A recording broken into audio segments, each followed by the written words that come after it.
સ્વામી એક કાંકરી ઉપાડીને શ્રીજી બાવાના ચરણ આગળ ફેંકી. આ જોઈને બધા વિચલિત થઈ ગયા. અરે ગોવિંદ સ્વામી જેવા ભગવતી એવું કરે? શ્રીજી બાવા તો બાલક છે. આ વૈષ્ણવથી ઠાકોરની સામે કાંકરી કેમ ફેંકાય? આમાં દાસ ધર્મ ક્યાં રહ્યો? સમજવા વાળા સમજી ગયા આ ખેલ કાંકરીનો નથી, આ ભગવાન અને ભક્ત વચ્ચેનો વાર્તાલાપ છે.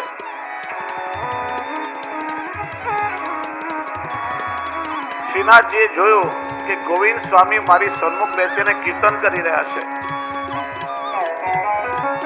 પ્રભુને વિચાર આવ્યો કે કેટલા મારા અનન્ય છે. એમને કેવલ મારા સ્વરૂપમાં જ આસક્તિ છે કે મારા અન્ય સ્વરૂપમાં પણ આસક્તિ છે? શ્રીનાથજીએ 7 કાંકરી મારીને પૂછ્યું કે મારા 7 સ્વરૂપ છે, તને મારા કયા સ્વરૂપમાં આસક્તિ છે? ત્યારે ગોવિંદ સ્વામી એક કાંકરી ઉપાડીને શ્રીજી બાવાના ચરણ પાસે ફેંકી અને બતાવ્યું, કૃપાનાથ, આ જે સ્વરૂપના સન્મુખ બેસીને હું કીર્તનો ગાઈ રહ્યો છું ને, મને આ જ ચરણમાં આસક્તિ છે, મને બીજા કોઈ સ્વરૂપમાં આસક્તિ નથી. જે સ્વરૂપથી આપ મારી સેવા અંગીકાર કરો છો એ જ સ્વરૂપમાં મને આસક્તિ છે. જો ભક્તિ માર્ગમાં અનન્યતા, દ્રઢતા, સ્વરૂપાસક્તિ આ બધાનું બહુ જ મહત્વ હોય છે. અને એવા વૈષ્ણવ હવે આમ ગણ્યા ગાંઠ્યા રહી ગયા છે.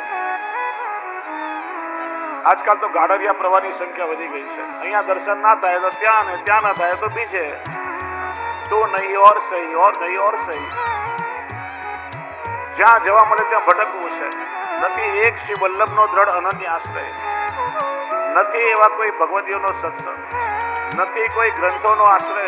આજે હવેલીમાં દર્શન કરવા આવ્યા, કાલે કોઈ મર્યાદા માર્ગે મંદિરમાં ગયા. આ ગાડરિયો પ્રવાહ જે વધી ગયો છે. જ્યાં સુધી સ્વરૂપાસક્તિ ને અનન્યતા નહીં હોય ત્યાં સુધી આ ભક્તિ માર્ગમાં દ્રઢતા નહીં આવે. વલ્લભકુલ બાલકનો પ્રસંગ છે. પંચમ ઘરના બાલક એમણે શ્રી ગોકુલચંદ્રમાજી સિવાય અન્ય ક્યારે કોઈ સ્વરૂપના દર્શન નતા કર્યા. અરે શ્રીજી બાવા તો અમારા સમગ્ર વલ્લભકુલ બાલકોના ઈષ્ટ છે. આ જેટલા સ્વરૂપો છે આ બધા સ્વરૂપો લીલા ભેદના નામથી જુદું જુદું નામ છે. વાસ્તવમાં 11 વર્ષ 52 દિવસ પ્રભુએ પુષ્ટિ લીલા કરી બ્રજમાં, એ પુષ્ટિ લીલાના સ્વરૂપો છે. એટલે જીવનમાં કમસે કમ એક વાર તો દરેક વલ્લભકુલના બાળકો શ્રીજી બાવાના શિંગારી થાય, શ્રીનાથજીના ચરણસ્પર્શ કરવા જાય. આ બાળક ક્યારેય શ્રીનાથજી નહીં પધારેલા. અને ઘરના બધાએ કહ્યું કે આપણે શ્રીજી બાવાના શિંગારી તો થવું જ પડે. પધાર્યા ત્યારે શ્રી ગોકુલચંદ્ર માનજી જેમ એમને શ્રીનાથજીને વેણો ધરી, એવી સ્વરૂપાસક્તિ એમને શ્રી ગોકુલચંદ્ર માજીમાં હતી. શ્રી ગુસાઈજીના સેવક પેલા માજીની વાર્તા આવે છે. એ રાજકુંવરી બાળપણમાં લગ્ન થયા. લગ્ન થતા થોડા સમયમાં પતિનો દેહાંત થયો, બાળ વિધવા થયા. શ્રી ગુસાઈજી એમને શ્રી મદન મોહનજીનું સ્વરૂપ પધરાવ્યા અને ઘરમાં રહીને શ્રી મદન મોહનજીની સેવા કરે. ક્યારેક ઘરની બહાર પગ ના મૂકે. એમ કરતા કરતા વૃદ્ધ થયા. ક્યારેક અન્ય કોઈ સ્વરૂપના દર્શન જીવનમાં એમને નતા કર્યા. એકવાર યાત્રાળુઓનો સંઘ આવ્યો ગોકુલમાં. તો શ્રી ગુસાઈજીનો એક સેવક હતો, એની પાસે શ્રી બાલકૃષ્ણલાલજીનો વિચાર્યું સ્નાન કરી નિત્ય નિયમ કરવા છે. આ ગામમાં કોઈ એવા ભગવતી વૈષ્ણવ હોય તો થોડો સમય મારા ઠાકોરજીના ઘરે પધરાવો. કોઈએ બતાવ્યો કે ભગવતી માજી રહે છે. ઠાકોરજીના જાપેજી પધરાવીને આવ્યું. માજીને પૂછ્યું, માજી થોડો સમય મારા ઠાકોરજીને સંભાળો, રાતોક સુધીની સેવા પહોંચી લો. તો યમુનાજીમાં સ્નાન કરી નિત્ય નિયમ કરીને આવો, મારે શ્રી ગુસાઈજીની સેવામાં જવાનું. વાંધો નહીં બેટા, પધરાવી જા. પેલા માજીએ જાપેજી ખોલ્યા, તેમાં શ્રી બાલકૃષ્ણલાલજીનું સ્વરૂપ, અને આવું સ્વરૂપ માજીએ ક્યારેય દર્શન નતું કર્યું. વિચાર્યું કે આ વ્રજની કડકડતી ઠંડીમાં ઠાકોરજીને પરિશ્રમ થયો છે, ઠાકોરજી છૂટવાઈ ગયા છે. પ્રભુને જગાડી આમ ધીરે ધીરે ચરણારવિંદને માલિશ કરવા લાગ્યા, સહેલાવા લાગ્યા, પણ ચરણ સીધા ન થયા. વિચાર્યું પેલા વૈષ્ણવને જરાય સેવા કરતા નથી આવડતી. જુઓ તો ખરા કેટલો પરિશ્રમ થયો છે. પ્રભુના ચરણારવિંદ કેટલા જકડાઈ ગયા છે. તેલ ગરમ કર્યું, એમાં ઓસડિયા મેળવ્યા, જોર જોરથી ઘસી ઘસીને માલિશ કરવા લાગ્યા. 1 કલાક થઈ. માજી વિચારે કે આ પ્રભુના ચરણ સીધા કેમ નથી થતા, કેટલો પરિશ્રમ પડ્યો છે. ઠાકોરજી વિચાર્યું કે વાંક પેલા વૈષ્ણવનો નથી, વાંક માજીનો પણ નથી. હવે હું જો બાલકૃષ્ણલાલજી માંથી મદન મોહનજી ના બનો તો વાંક મારો કે ઠાકોરજી મદન મોહનજી બની ગયા. આજે મથુરામાં બિરાજે છે. આ સ્વરૂપા શક્તિ છે. મર્યાદા માર્ગમાં એવું કહેવાય, ઝાકી હતી ભાવના જૈસી હરિ મૂરત દિન દેખી તૈસી. પુષ્ટિ માર્ગમાં કહી શકાય કે ઝાકી હતી ભાવના જૈસી હરિ મૂરત કરલીની તૈસી. એટલા માટે શ્રી મહાપ્રભુજી આજ્ઞા કરે છે કે આપણા પુષ્ટિ પુરુષોત્તમ પ્રભુ કેવા છે. કોઈ તમને પૂછે કે ઠાકોરજી કેવા છે તો શું કહો? કોઈ પૂછે પાણીનો આકાર કેવો તો શું? જે પાત્રમાં ભરીએ પાત્ર પ્રમાણે આકાર ગ્રહણ કરીએ. કોઈ તમને પૂછે ચાસણીનો આકાર કેવો હોય તો શું કહો? જે દીવામાં ઢાળીએ એના જેવો આકાર થઈ જાય. એમ ઠાકોરજી કેવા તો શ્રી મહાપ્રભુજી કહે છે ભક્ત ભાવાત્મક. જે ભક્તના હૃદયમાં જેવો ભાવ હોય એ પ્રમાણે ઠાકોરજી સાકારી થઈ અને એમને અનુભવ કરાવે છે. આ સ્વરૂપા શક્તિ છે. ભક્તિ માર્ગમાં અનન્યતા, દ્રઢતા, સ્વરૂપા શક્તિ બહુ મહત્વની છે. શ્રીજી બાબાએ ગોવિંદ સ્વામીની પરીક્ષા લીધી, મારા કયા સ્વરૂપમાં તને આ શક્તિ છે? કૃપાનાથ, જેમના ચરણોમાં બેઠો છું, જેમની સેવા કરી રહ્યો છું, બસ પ્રભુ મને તો આ જ સ્વરૂપમાં આ શક્તિ છે. એમને શ્રીજી બાબા સાથે સખ્ય સિદ્ધ થયું હતું. પ્રભુએ વિચાર્યું કીર્તન કરવા વાળા તો આવી ગયા, ગાન કરવા વાળા આવી ગયા, પણ સાથે સાથે વાદન કરવા વાળા પણ જોઈએ ને. માવનમાં એક પિતા પુત્રી હતા. પિતાનું નામ હતું શ્યામ અને એની પુત્રીનું નામ હતું લલિતા. શ્યામ પખાવત સુંદર વગાડે અને પેલી લલિતા વીણા વાદન કરવામાં નિપુણ હતી. એક દિવસે નિત્યક્રમ પ્રમાણે શંખનાદ થયા. શ્રી ગુસાઈજી પ્રભુને જગાડવા પધાર્યા નિજ મંદિરમાં. આજે શ્રીજી બાબા જાગતા જ ન હતા. વારંવાર પ્રભુ નેત્ર ખોલે ને પાછા બંધ કરી લે. શ્રી ગુસાઈજી પૂછ્યું, બાબા આજે આટલી નિદ્રા કેમ? આજે આપના નેત્ર અરુણ લાગી રહ્યા છે. શ્રીનાથજી આજ્ઞા કરી, કાકાજી આજે હું આખી રાત જાગ્યો છું. આજે મારી નિદ્રા પૂરી થઈ નથી. પૂછ્યું, પ્રભુ આપ કેમ પધાર્યા હતા? કે હું માવન ગયો હતો. શ્યામ પખાવજ બહુ સુંદર વગાડી રહ્યો હતો અને પેલી લલિતા સુંદર વીણા વાદન કરી રહી હતી. મને એટલો આનંદ આવ્યો કે આખી રાત ત્યાં બેસીને મેં શ્રવણ કર્યું. કાકાજી એ બંને દૈવી જીવો છે, આપ એને શરણમાં લો. શ્રી ગુસાઈજીએ કોઈ જેવી આજ્ઞા. શ્રી ગુસાઈજી માવન પધાર્યા અને લલિતાને વીણા વાદન કરતા જોઈ શ્રી ગુસાઈજીને પોતાનો બાલ્યકાળ યાદ આવી ગયો. શ્રી ગુસાઈજી તો સર્વ કલામાં પ્રવીણ છે. બાલ્યકાળમાં એવો પ્રસંગ થયો કે શ્રી ગુસાઈજી ખૂબ સુંદર વીણા વગાડી રહ્યા હતા. વીણા વાદનના નિપુણ હતા, દરેક કલામાં પ્રવીણ.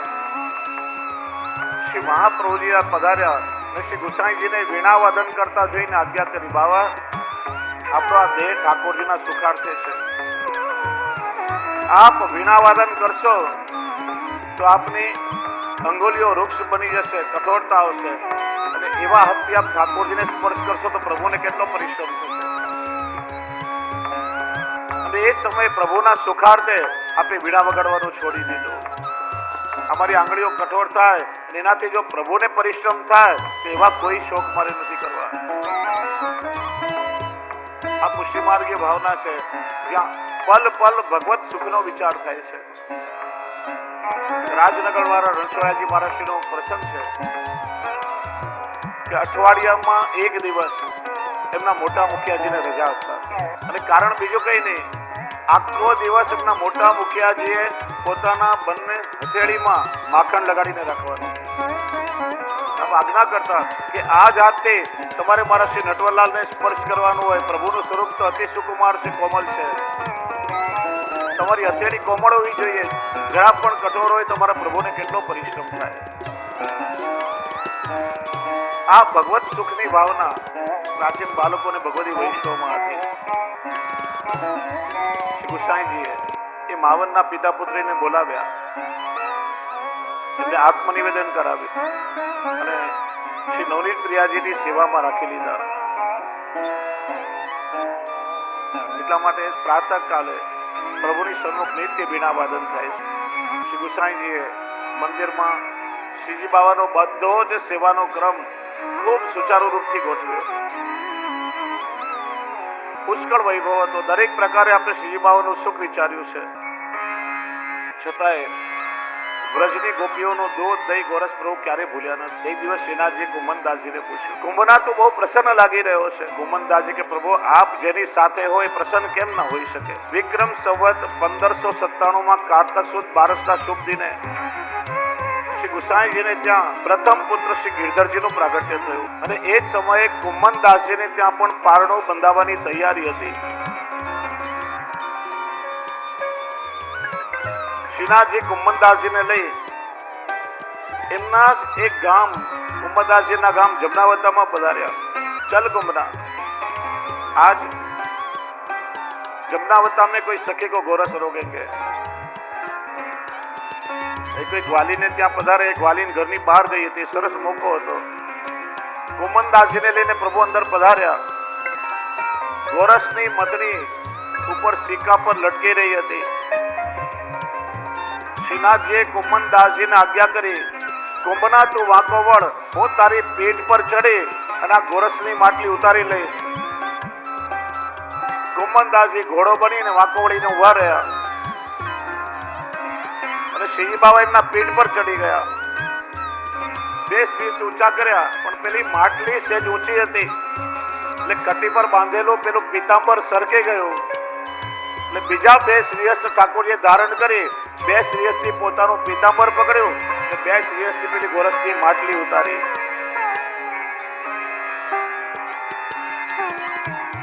કુમનદાસજીને ચતુર્ભુજ સ્વરૂપના દર્શન થયા અને આ ચતુર્ભુજ સ્વરૂપ એમના નેત્રોમાં એવું સમાઈ ગયું.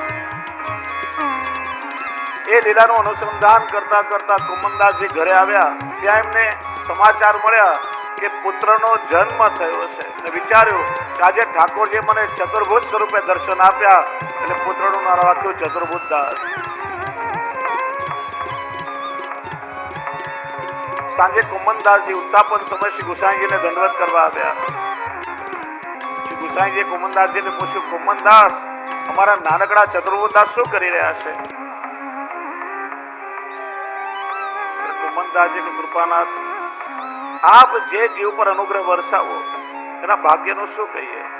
ગુસાઈજી આજ્ઞા કરી, આ પુત્ર દ્વારા તમને ઘણું સુખ મળશે. આ પુત્ર દ્વારા તમારા અનેક મનોરથો સિદ્ધ થશે.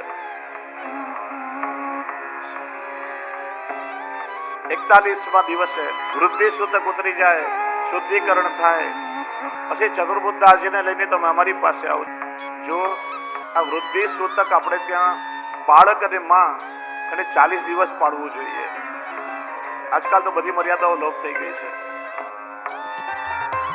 પરિવારના બીજા બધાને તો વર્ણ પ્રમાણે લાગે, વર્ણાશ્રમ પ્રમાણે, પણ માને બાળકે 40 દિવસ પાડવું જોઈએ. 41મા દિવસે પૂર્ણ રૂપે શુદ્ધિ થાય છે. હર 10 દિવસે એક સ્નાન કરવું પડે. એનું કારણ છે કે બાળકનો જન્મ થાય ત્યારે આ પૃથ્વીના એ વાતાવરણમાં સેટ થતા એને 40 દિવસ લાગે છે. એમ બાળકનો જન્મ થાય તો એમ કહેવાય કે માનો પણ બીજો જન્મ થયો છે. કેમ કે માના શરીરની બધી શક્તિ પણ એ સમયે ચાલી જાય છે. ઇમ્યુન પાવર બિલકુલ હોતો નથી, એની રોગ પ્રતિકારક શક્તિ બિલકુલ હોતી નથી. એટલા માટે આ 40 દિવસમાં ગમે ત્યાં જાય અને એ શરીરમાં કોઈ પણ રોગ લાગી જાય તો આજીવન એ રોગ પછીના શરીરમાં ઘર કરી જાય. એટલે જ આપણી પરંપરા પૂર્ણ વૈજ્ઞાનિક છે.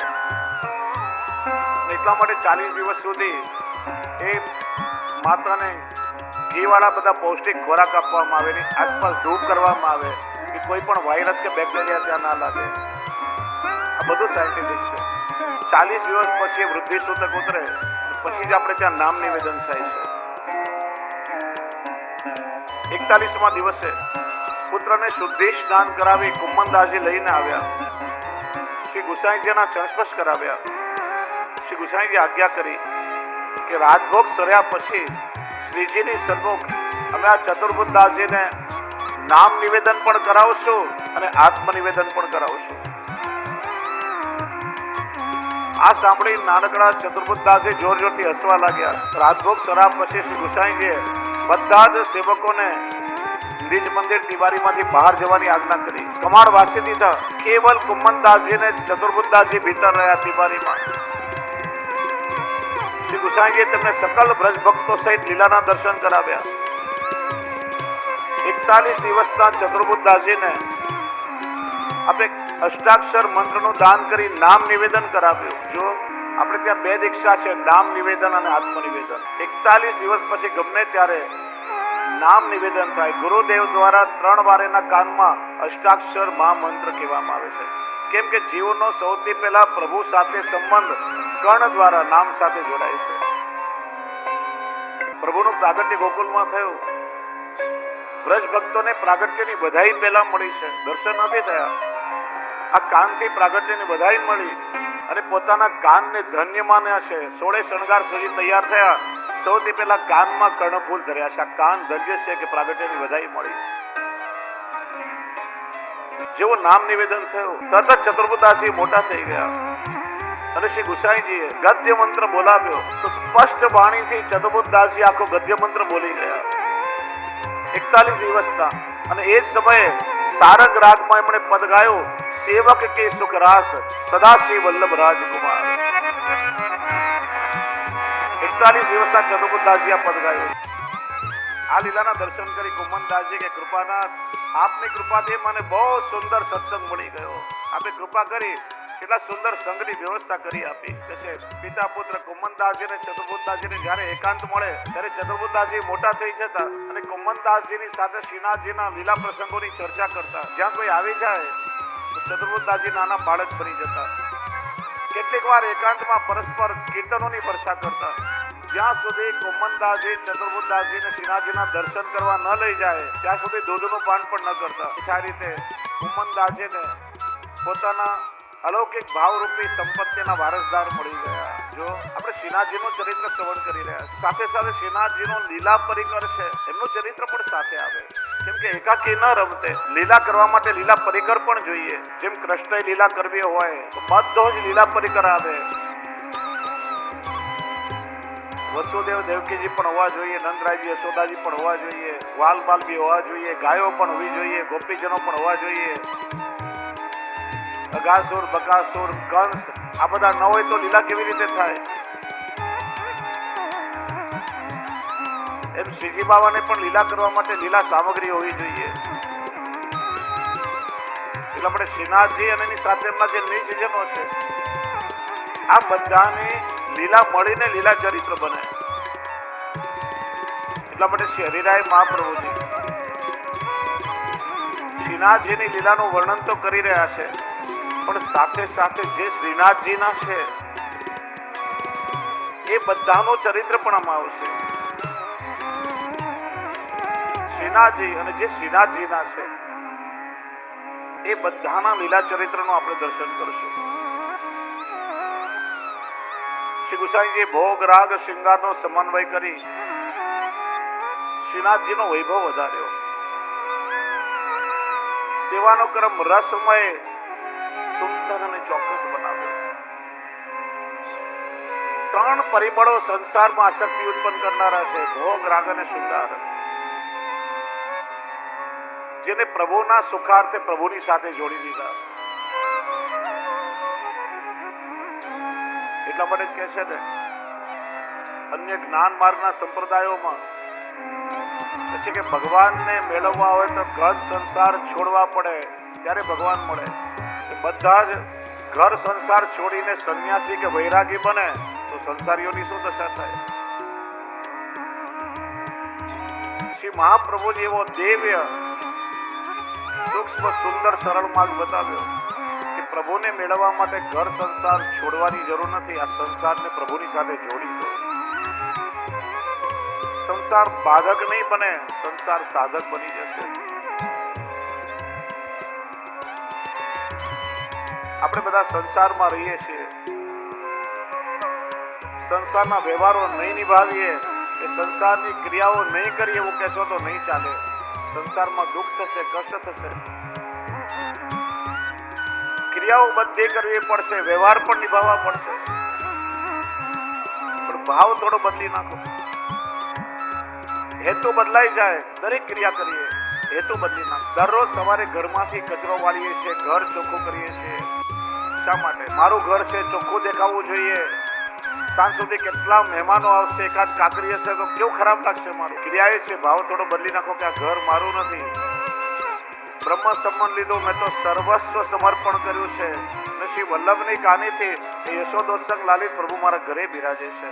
આ તો પ્રભુનું નંદાલય. 6 માસનો એક કોમળ બાળક જેમના ચરણ પુષ્પથી કોમળ છે, પ્રભુ અહીં વિહાર કરશે ને એકાદ કાકરી હશે તો મારા ઠાકોરજીને કેટલો પરિશ્રમ થશે.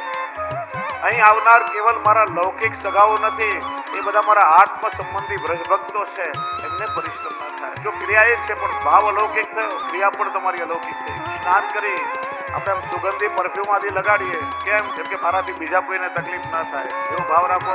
જો પ્રભુની સેવામાં જાઓ તો મારા દેહની દુર્ગંધ પ્રભુને ના આવે. સંસારની દરેક વૃત્તિને જો પ્રભુની સાથે જોડો તો સંસાર બાધક નહીં બને, સાધક. શ્રી હરિરાયજી આપણને વ્રજમાં લઈ જાય છે. આ વ્રજની ગ્વાલોનો સંસારી હતી, સંસારમાં રહીને પ્રભુને મેળવ્યા છે. દરરોજ દહીં વલોવે, ગોરસ કાઢે, મથુરા ગોરસ વેચવા જાય, એમની આજીવિકાનું સાધન. હાથ તો દહીં વલોવી રહ્યા છે, હૈયુને ઉઠ શું કરે છે? પ્રાત સમય ઉઠકે બ્રજબાલા, ગાવત મંગલ ગીત રસાલા, કર સિંગાર મથનિયા ધોવે, અપનો અપનો દયો વલોવે. મથન કરે મોહન જસ ગાવે, સુમીર સુમીર હરિ ગુણ સચુપાવે. શ્રી મહાપ્રભુજી એવો સુંદર માર્ગ બનાવ્યો કે સામાન્ય સંસારી જીવ પણ સંસારમાં રહીને પ્રભુને, કેમ કે જ્યાં આપણું મન હોય એવું ફળ આપણને મળે. આ શરીરથી ઠાકોરજીની સેવા કરતા હશો ને મન લૌકિકમાં ભટકતું હશે તો સેવા પણ કેવલ ક્રિયાત્મક બની જશે, એનો કોઈ અલૌકિક ફળ નહીં મળે. મન જો પ્રભુમાં લાગેલું હશે તો તમારી દરેક ક્રિયાઓ ભક્તિ બની જશે. એટલા માટે શ્રી મહાપ્રભુ આજ્ઞા કરે છે, ચેતસ્તત પ્રવણમ સેવા તત્સિદ્ધેત. મનનો નિરોધ પ્રભુમાં થવો. એટલા માટે આ 3 પરિબળો એવા છે, ભોગ, રાગ અને શૃંગાર, જે આપણને સતત સંસારમાં આસક્તિ એટલે પ્રભુની સાથે જોડી દીધા. કોઈ શોખને મારવાની જરૂર નથી. કે છે ને, સ્પ્રિંગને જેટલી દબાવો એટલી ભમરી વ્યક્તિ ઉછળે. અહીંયા ભક્તિ માર્ગમાં ઇન્દ્રિયોનું દમન નથી બતાવ્યું. ઠાકોરજીએ કાલીનાગને માર્યો નહીં, અન્ય અસુરોને માર્યા. કેમ કે કાલીનાગ ઇન્દ્રિયાભ્યાસનું પ્રતીક છે. કાલીનાગની પડાઓ જેવની ઇન્દ્રિયો છે, અને ઇન્દ્રિયોમાં વિકાર આવે તો એને મરાય નહીં. પ્રભુની સેવામાં જોડી દો, જેનાથી ઇન્દ્રિયોનો વિકાર દૂર થાય. તમને સારી વાનગીઓ જમવાનો શોખ છે, શોખને મારો નહીં, સુંદર સુંદર સામગ્રી સિદ્ધ કરો, ઠાકોરજીને ભોગ ધરો અને પ્રસાદી લો. તમારા શોખ પણ પૂરા થશે અને એ તમારો શોખ તમને પ્રભુની સાથે જોડી દેશે, ભક્તિ બની જશે. સંગીતનો શોખ છે તો સુંદર રાગ રાગણી દ્વારા તમે કીર્તનો ગાઈને પ્રભુને રીઝો. એ તમારો શોખ જ તમને પ્રભુની સાથે જોડી દેશે.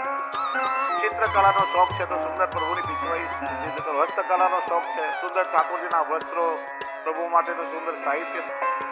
જ્ઞાન માર્ગમાં મનને એકાગ્ર કરવાનું કહ્યું છે, પણ મન બહુ ચંચલ છે. અને પુષ્ટિ માર્ગમાં તો મનની ચંચલતાને જ સાધન બનાવ્યું છે. કારણ કે મન જો ચંચલ ના હોય તો જુદા જુદા ભાવો પ્રગટ ન થાય. અહીં ચંચલતાને પણ ભક્તિ માર્ગમાં જોડીશું. કાલે ઠાકોરજીને કયા વસ્તુ ધરાવું, કાલે પ્રભુને કયા શૃંગાર, કાલે હું કઈ સામગ્રી પ્રભુને રોગાવું, કાલે કયો સુંદર મનોરથ કરું. આ મનની ચંચલતાને ભક્તિમાં જોડી દીધી. આ જ ભક્તિ માર્ગની વિશેષ. શ્રી ગુસાઈજીએ જીવના દરેક શોખોને પ્રભુ સાથે જોડ્યા. ભગવત સુખાર્થનો વિનિયોગ કરાવ્યો છે. શ્રી ગુસાઈજીની સેવાથી શ્રીનાથજી સદા પ્રસન્ન રહેતા. શ્રી ગુસાઈજી પલ પલ શ્રીજી બાબાનું સુખ વિચારતા. અને જ્યારે શ્રી ગુસાઈજી પોતે શ્રીનાથજીના શૃંગાર ધરે